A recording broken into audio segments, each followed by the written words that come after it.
Hey, everybody. Happy Thursday. Welcome back to another episode of the Smart HVAC Marketing Podcast. My name is Eric Thomas. I'm the host of the show, and today we are joined by Joy Payne from Champion Comfort Experts. Joy, how you doing? I'm so good. It's awesome. Thank you for joining me today. Yeah, absolutely. Thanks for having us on. Absolutely. So, Joy, why don't you go ahead and introduce yourself and tell all of our listeners more about your company? Yeah, sure. So, like you said, my name is Joy, and I am the marketing director for Champion Comfort Experts. I also help with a little bit of the integration and different things going on with the company. But we are located in Flat Rock, North Carolina, which is about 20 minutes outside of Asheville, North Carolina. I know most people are familiar with that area. And we have been in business for 15 years now and counting. And we love what we do. Awesome. So are you all really kind of in like the mountains? Because I know Asheville's very mountainous. Is your service area kind of in the mountains? Yes, we are very much in the mountains. We're right around Pisgah National Forest, DuPont State Forest. Yes. So what are some of the challenges that presents being in the mountain area? Well, when it comes to marketing, we have a lot of issues with broadcasting. So because the mountains do create a little bit of an issue as far as getting the signal across the big mountains, that does hinder some, streaming there. But as far as getting around, I'm sure we pay extra for gas, but nothing too big. Yeah. Are there like climate issues that affect any of like the systems that you all work on? No, so where we're located, we have all four seasons. We do have a maintenance program. A lot of our calls are ups. But as far as seasonal issues, we don't really have a whole lot. Yeah. Well, you all certainly have really cool branding, and I'm excited to talk about this because I love baseball. Yeah. And I can see that the logo is what appears to be a baseball player holding a wrench as a bat. What was the inspiration behind that? Yeah. So for probably 13 years, we were only heating and air. And then back in 2019, we added plumbing and electrical. And when we decided to become like a full home service company, that's when we made the decision to just do a full rebrand. And it could not have been better timing and everything. What kind of prompted us to do it all is we're partners or members of Nexstar Network. I'm not sure if you're familiar with them, but they have a strategic partner called Kick Charge Creative. Mm-hmm. And we were put in contact with them, and we did a lot of just dreaming up what we could, do with our name, with it being Champion. And Dan Antonelli and his team over there are the ones who kind of gave us the game plan as to what we could do, and it just grew from there. So as far as we had to completely revamp everything. So our name didn't change, but our uniforms, our website, our branding materials, every single thing changed. And it took, honestly, it's still taken time, and it's been 2 years since we did that. But it is just what sets us apart from our competitors. Yeah. So what was the motive behind making the logo a baseball player? That was play on words. Champion Comfort Experts. We want, and we pride ourselves in being the best in our area. And so it just pairs well with champion. And I think people can relate to that. And honestly, it's great for me marketing that because there's so many things that we can do with it. One of the things that we've done is business cards. So like baseball cards, we have all of our technicians have their faces on it and then their little bio on the back. And That's awesome. it's a fun way. We have customers call us saying, "Hey, I have Kate and Joel's card, but I want, DJs, they want to get the full collection, the full Champion collection." Get them signed and autographed by the technicians. Yeah. That's so cool. I've never heard of that concept before. You could even put like their stats on the back, their 2021, how many installs they did or how many service calls they took. Yeah, there's lots of really cool things that we can do with it. I mean, on our website for the special offers, we have instead of it just being, like a little coupon, it's an admission tickets, as if they were going to baseball games. Cool. So it's just honestly anything that you can do branding wise that makes it stick more in, a potential customer's mind. Yeah. It's really great. So I heard you mention that it's taken about 2 years to really kind of revamp that brand awareness, and it's still kind of a challenge. What are some of the things that you're doing to promote your brand and to get the word out there that it's the same company, same service, etc.? Yeah. So one of the first things that we did once we had finished our website was we had our marketing agency, our digital agency create like a pop-up that said, hey, previously this with our old logo.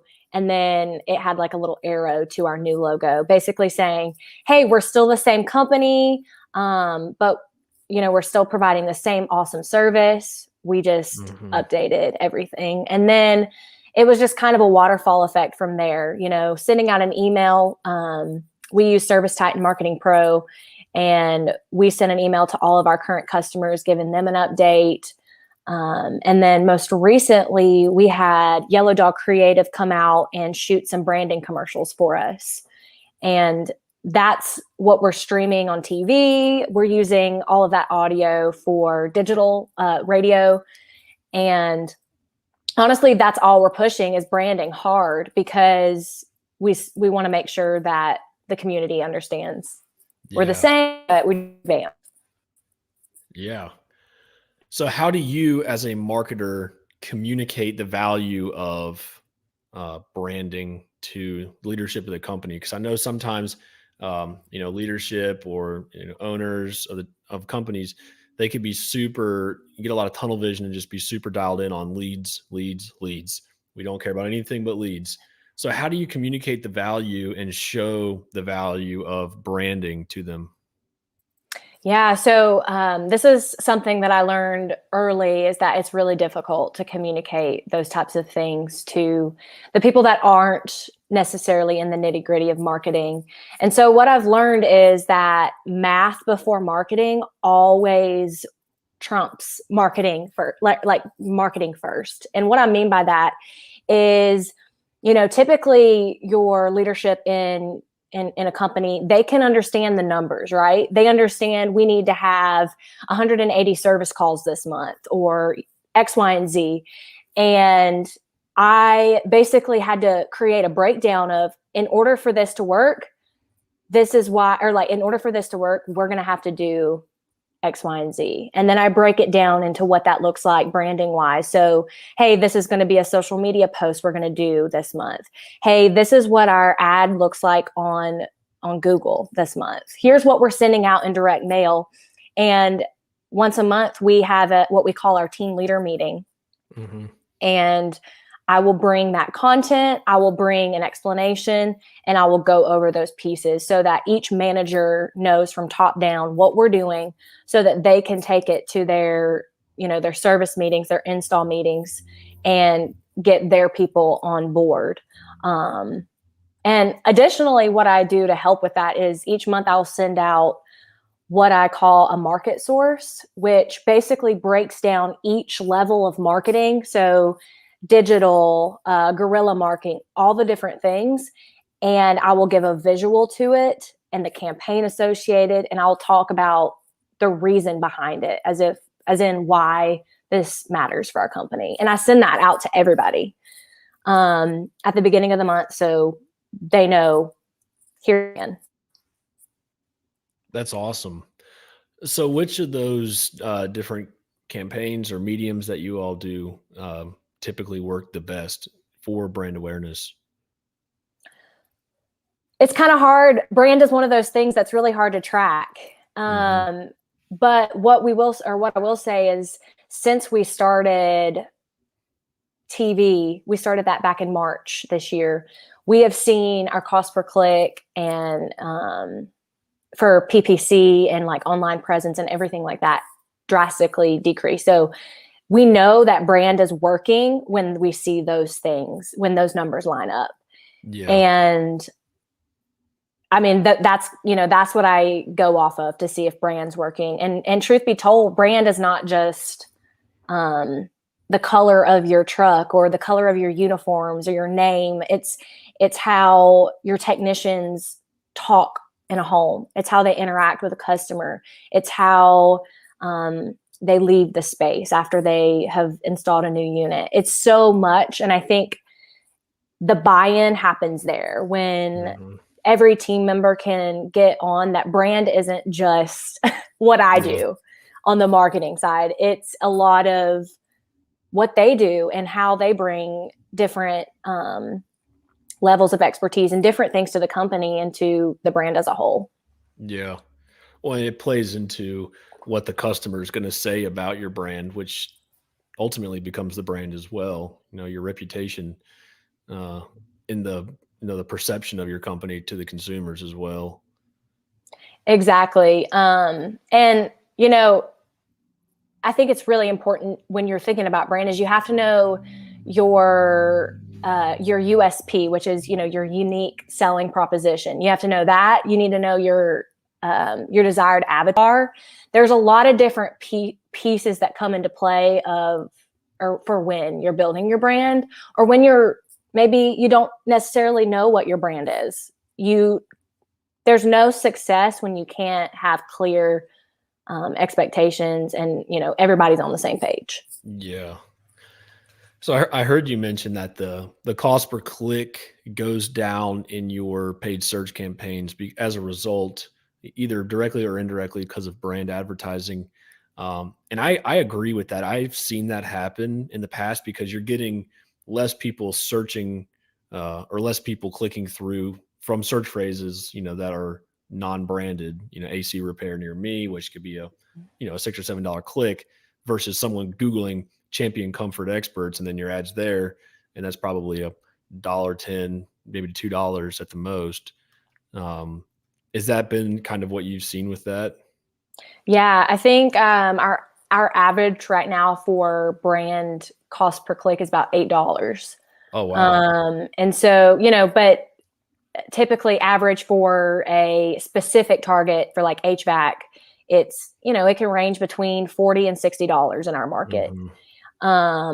And so if we could do more branding, the less money we have to spend, the less, I know it sounds weird to say the less marketing, but that, you know what I mean? The less money I have to throw at a machine that you don't know if it's going to work. Yeah, absolutely. And when you get those branded searches, 9 times out of 10, that's going to convert into a customer because they already know what they're looking for. So how do you all protect your brand from being hijacked in paid search where someone might like advertise over top of you? So we rely a lot on our digital marketing agency to kind of guard against all of that. And then if they, for example, it's kind of perfect timing. Last week, there was a trademark issue where apparently Google's doing some, updating on their end. And for whatever reason, there was a flag in our name in trademarks. And so Google shut down our branded search words that had anything that had champion comfort experts. And I would not have known about that had not our agency said, hey, what's going on? And so they were able to get on the phone with Google and do all of the behind the scenes work that honestly is a headache. And they did that for us, and they'll just keep live updates as to what's going on. Yeah.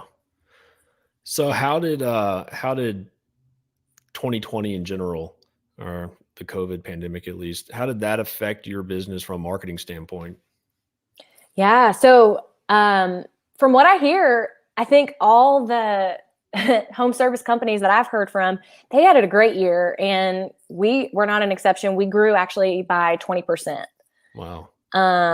As far as marketing plan, yes, there were some changes that had to be made.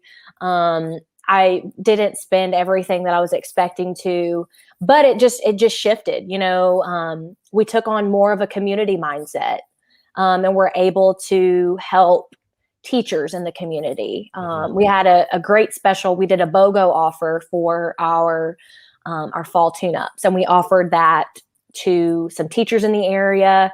And so basically it was a BOGO special where you pay for this season's tune-up and get the next one free.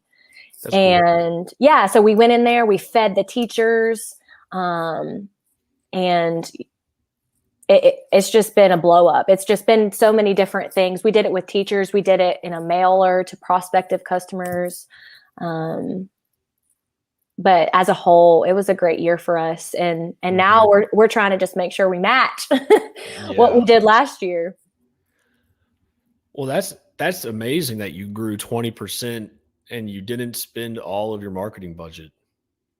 Yes. That's what you said, right? Yeah. And a lot of that honestly is due to co-op as well. So we use our manufacturers, distributors like Ream, and they helped a lot with us, or they helped us a lot with our direct mail pieces. And I strategically plan those out so that I know if we're going to be spending a lot of money in, say January, February, I will use our co-op dollars then instead of, June or July when there's less, when we don't need as many demand calls. So it just shifts. You can make a marketing plan and say you're going to have X amount percent spent, for marketing, and then something like COVID happens, or seasonality, weather just doesn't happen the way that you expect it to. You have to just constantly think on your toes. Yeah. What are some of the results that you've seen from those direct mail campaigns? Sure. So we partnered with a company called Blue Wing, and they do all of our direct mail. And last year, on a piece that we sent to about 25,000 prospect customers, so far we have seen over $200,000 in revenue, and that just keeps growing. Wow. And so, it's one of those things where you have to wait on it sometimes, because we'll go out to a customer's home and, they may not need a replacement then, they may not need a repair then, but when you go back out in 6 months or 9 months or however long, then, there might be some other issues. And all of our technicians are also trained to talk to them about our other trades. So they're going in there on a tune-up, but they're also trained to go in there and look for, is there a lot of extra plugins, that we could get like an electrician out there, or are they having sink issues? Are they, all the things. And so I think that's really important for service technicians, for all the team to be on the same page as far as, you're going out there for HVAC, but you're not just going out there only for HVAC. Yeah. So do you know what the response rate is on, like, for you all, for example, like 25,000 people, that's a lot. Like what's the response rate on that? Probably like 2 or 3%. Yes, it's about that. I don't have the numbers right here with me, but I was actually talking to the owner about it a couple of weeks ago, and I remember, if I can remember correctly, it's around there. Yeah. I've heard that direct mail is like, everyone dogs it, but it's still really effective in my opinion, especially if you you have your own standalone postcard and it's not Valpak or something, like you have like an actual like 5x7 postcard. Those can be really effective.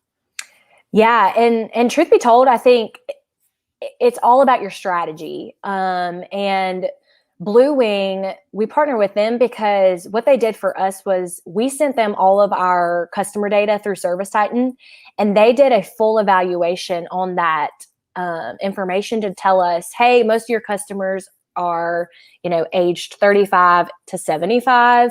They live in a home worth, like it'll give you the home worth, the annual income.